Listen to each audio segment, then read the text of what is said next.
दुख सुख की जो कैसो मैया के ले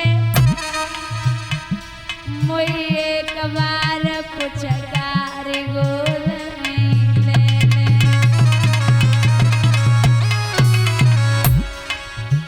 कर ले आखिरी प्यार दुल्हन बन के चली ससुराल दुल्हन बन के।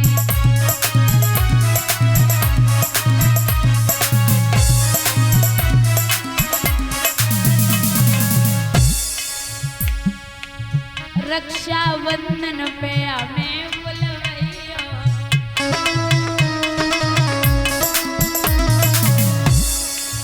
छोटे भैया को घर पे पठाइयो।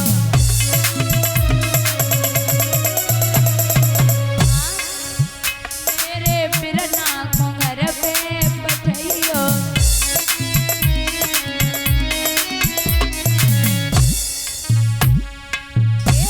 कौन चले गई विसार दुल्हन बन के चली ससुराल दुल्हन बन के।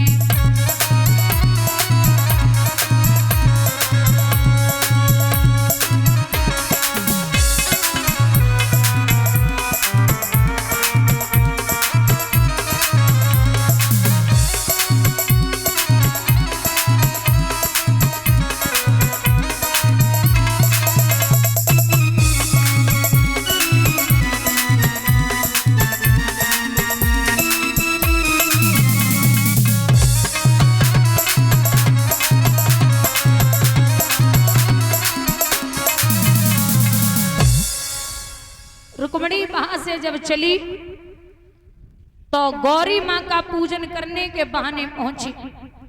गौरी माँ को पूजन करो, और पूजन भी ऐसे किया, ऐसे नहीं कि रूठी रूठी मेरी मैया मनाऊं कैसे, सोने की थाली में भोजन परोसे। ईमानदारी से बताओ, तुम्हारे हाथ में सोने की थाली होते? नहीं। सोने को लोटा, गंगा जल को पानी होता है? नहीं ना। तो सीधी कह दो करो स्टील को लोटा, नल को पानी या समर को पानी, है ना। वो प्रसन्न तो करना ही है। तो गौरी माँ को पूजन करके जब पहुंची हैं, पीछे रथ खड़ा था, सहेलियां साथ में हैं। अब विचार करते कृष्ण इसमें रुक्मिणी कौन सी है। तो जिस हाथ में कंकन बंधा था उस हाथ को रुक्मिणी ने ऊपर उठाया। आगे जाए के रुक्मिणी ने भगवान से बंसी मांगी। संतो अब मुरलिया की बात सुन के भगवान बोले, अरे वावरी, कुबेर के घड़ा में को पेड़ जमो, मैंने मुरली के नाम कटाए धरो है। शेषन काटी महेशन पेड़ी, ब्रह्मा ने सनकादि करी है। विष्णु जी ने छेद करे और नारद जी ने देख धरी है। सो मांग रही हमसे मेरे अरवन खरवन की बसुरी है। बहुत महंगी है मुरलिया, नहीं दे सकता। रुक्मिणी बोली, हाथ तो आगे बढ़ा लो, हाथ पकड़ना है। जैसे ही भगवान ने हाथ आगे को बढ़ायो, रुक्मिणी उठी, बांस से चढ़ी, रथ पे बैठी। भगवान ने दो चार कदम, दो चार खेत रथ निकाले पाऊ। अब बलदाऊ ने विचार कियो कि कृष्ण काफी टाइम हो गया गए, अब तक नहीं पहुंचे, लगता है कहीं कोई आफत ना आई हो। हल और मूसल उठाए गए। जब बलदाऊ पहुंचे तो महाराज रुक्मिणी को रथ में देखो। बलदाऊ बोले, कन्हैया ये लड़की कौन है? भगवान बोले, आपने कहा था कि किसी से बात मत करना। हमने तो काऊ तो बात नहीं करी, जब तो जबरदस्ती आई है। हमने तो बहुत मना करी, मत चलो भैया डांटेंगे। अच्छा, बोले जबरदस्ती आई है? बोले हाँ, पूछ ले। सो रुक्मिणी से पूछी कि देवी आप अपने मन से आई हो या ये जबरदस्ती लाया है? रुक्मिणी घूंघट की ओट लेके बोली, जेठ जी प्रणाम, मैं अपने मन से ही आई हूँ, इनकी कोई गलती ना। अब बलदाऊ ने हल और मूसल उठाओ और जवाब दियो तो फिर चिंता ना करो, जो धान हमारे मूसल के लिए बहुत कम है। एक तरफ रुकुम की फौज है और एक तरफ शिशुपाल की फौज है। महाराज ये रुकुम कह के आया था कि अगर वो शिशुपाल ये कह के आया था कि अगर रुक्मिणी को न ला पाया तो दोबारा चंदेरी में मुंह नहीं दिखाऊंगा। इसने एक नगर बसाया था वापस आकर के भोजकट नाम का, जो इटावा में पड़ता है, बरथना के नाम से विख्यात है। बोलिए गोविंद भगवान की। भैया अब रुक्म ने आवाज लगाई कि ओरे कन्हैया, अभी तक तो तू माखन चुराता रहा, अब लड़कियों को चुराने का नंबर लगा दिया, खड़ा हो। सो रुक्मिणी ने कही महाराज जी हमारी भैया है, माफ करो, ये भाई है मेरा। तो भगवान बोले इसका क्या करें? बोले दाऊ बोले करना क्या है, मार दो। जो कहा कि मार दो, सो झपट के रुक्मिणी ने भगवान के पांव पकड़े। कन्हैया क्या कर रहे हो? अरे गोविंद, भैया को हाथ मत लगा देना। क्यों? बेचारा है, बंधुआ भी है, हे ना तो तुम्हारा चेहरा है और बूढ़े बाप की निशानी है, मत मारो भाई मेरा है, इसे छोड़ दो, मेरे भैया को हाथ मत लगा देना। अगर हमारे भैया मारे गए तो जिंदगी में मायके की देरी ना देख पावेंगे। और तुम्हें ना पता गोविंद, भैया की आगे बड़ी बुरी हो गए। का बोली रुक्मिणी रोई के गोविंद के दोनों हाथन से पाए पकड़े और चेहरा देख के बोली, हे श्याम सुंदर, आप नहीं जानते कि भाई भाई होता है।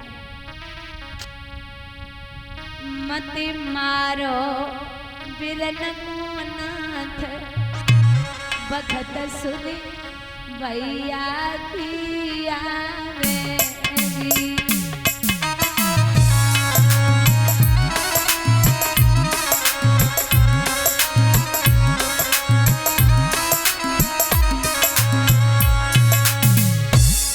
अरे एक सुदे आवे सावन महीना, एक सुदे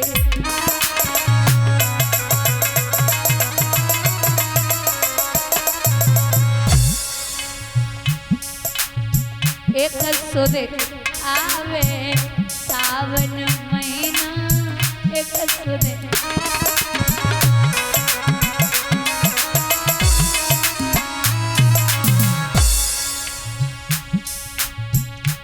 राखी के न मानू, तब सुदे भैया की आवेगी।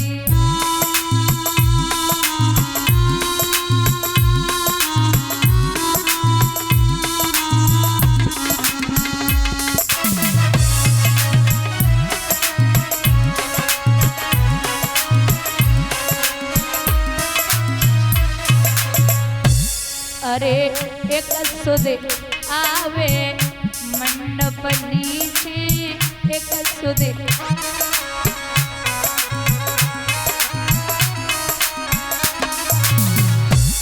हम के न पे पेने बात, सुदे मेरा नाम की आवेगी।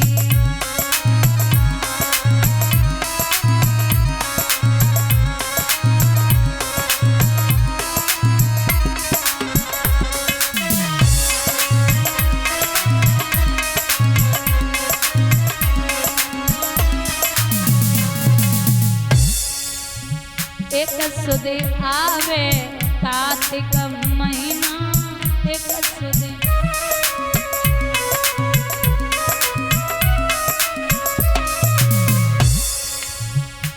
हम किने खवावे दोज, सुदे भैया की आवेगी।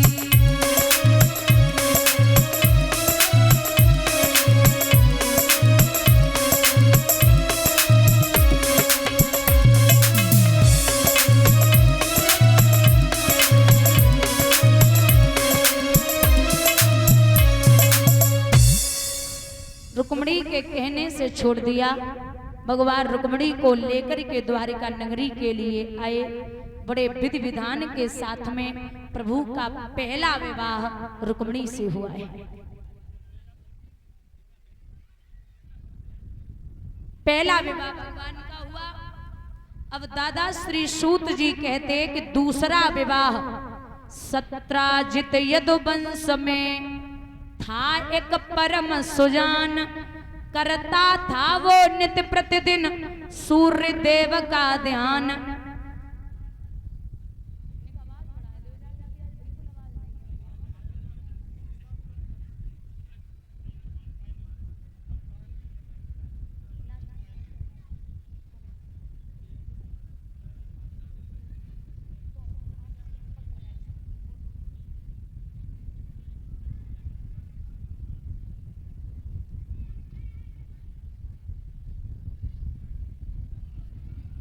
हेलो महाराज, यहाँ सत्राजित यदुवंश में था एक परम सुजान, करता था वो नित्य प्रतिदिन सूर्य देव का ध्यान। एक सत्राजित नाम का यदुवंशी जिसने सूर्य देव का ध्यान करके एक सुंदर सी मणि को पाया था जो रोज 8 बार सोना देती थी। ये मणि रोज 8 बार सोना देती थी। एक दिन ये सत्राजित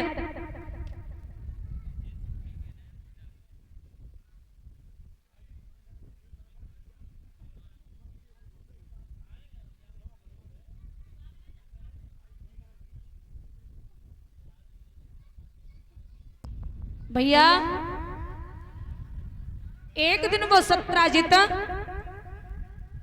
उस मणि को गले में धारण करके भगवान कन्हैया की सभा में पहुंचा।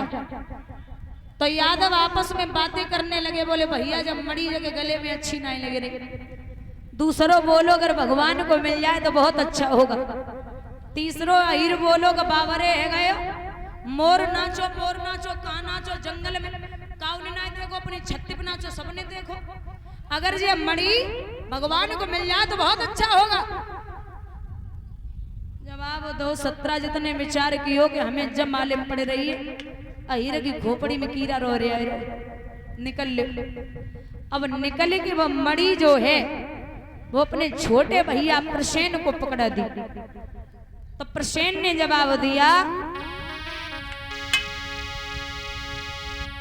कि बोला प्रसेन उसके मुख में,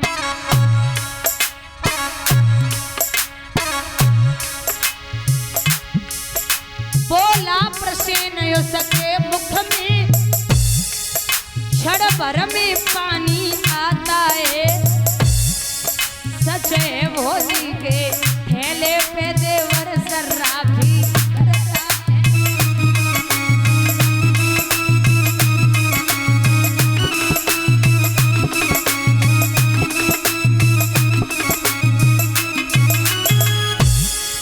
मैं रखता हूँ हमसे मांगे तो उसे पता चल जाएगा, एक ही करारे झटके में उत्तर न जुबां पे आएगा।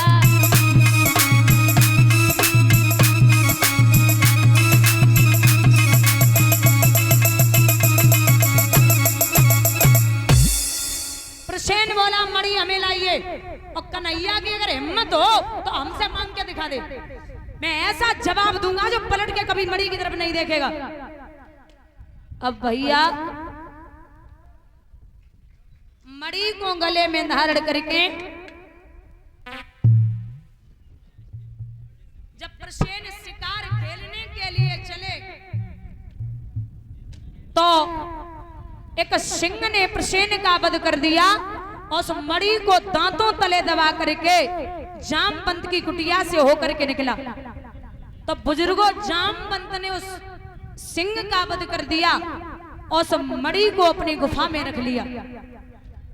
10-15 दिन है गए, प्रसेन लौट के ना आए तो प्रसेन की पत्नी आंगन में बैठ के बहुत रोई और सत्राजित के मन में ये वहम हो गया कि भगवान कन्हैया ने मणि के लालच में हमारे भैया प्रसेन को वध करवा दिया। दादा 14 या 15 साल से, अब मान के चलो 16 साल तक लास्ट है, 16 साल से और 60 साल तक, 16 साल से और 60 साल तक एक बार चाहे कितना भी पवित्र व्यक्ति हो उसे भी एक बार कलंकित होना ही है। चाहे कुछ भी कितना भी बचाव करो, लेकिन 16 साल से और 60 साल की उम्र तक आप कलंकित होंगे।